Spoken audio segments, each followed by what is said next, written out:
Guys, pa-condition tayo.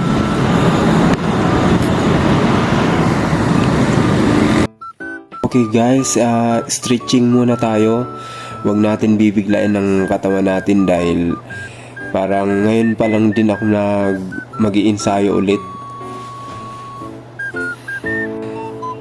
At least pagka mag-shooting ka na, meron ka nang kuha mo na yung pulso mo, na unat mo na yung ugat mo.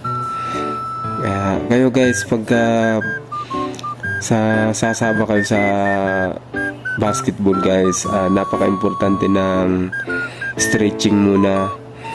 Kailangan natin unat-unatin yung mga ugat natin para pagdating sa laro, hindi na siya mabibigla.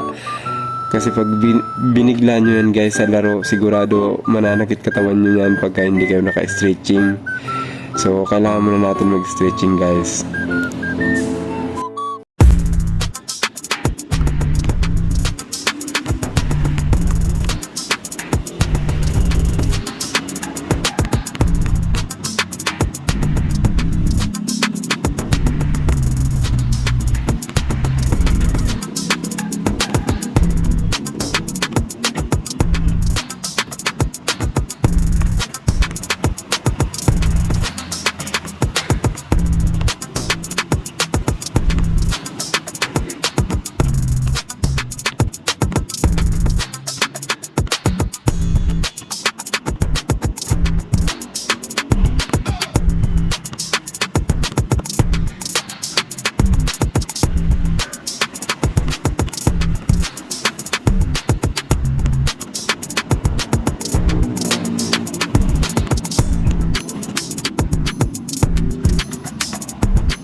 Okay guys, so tama na yung isang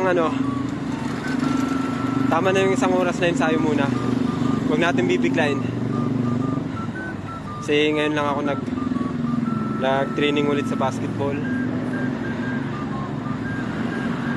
Kasi nung tune-up game guys, napansin ko talaga na sobrang bigat na ng katawan ko, kaya kailangan ko ulit mag-workout, kailangan ko mag-training, kailangan ko magpagaan ng katawan.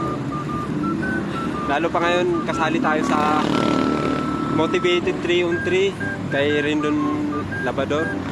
Kaya kailangan natin magsanay para gumaan yung katawan natin guys. Sobrang bigat na. Nung naglaro kami sa tune-up game, parang napaka-slow mo ng galaw ko, napaka-bigat. Ilang buwan na rin kasi talaga walang laro. So ngayon, unti-unti tayo mag-iensayo.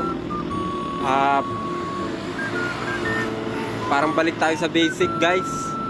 Parang bumalik tayo sa basic. Yung ngayong araw na to, isang oras lang muna. Tapos bukas jogging. Tapos tingnan natin pagkahapon kung pwede tayo ulit magdagdagan natin yung oras. Gawin natin 1.5. Kasi hindi naman natin guys pwede itong biglayin eh. Kasi baka manakit katawan natin. Parang bumalik lang tayo sa basic na training, paunti-unti. So yun guys, update ko kayo sa susunod na araw. Mag-iensayo pa rin ako guys.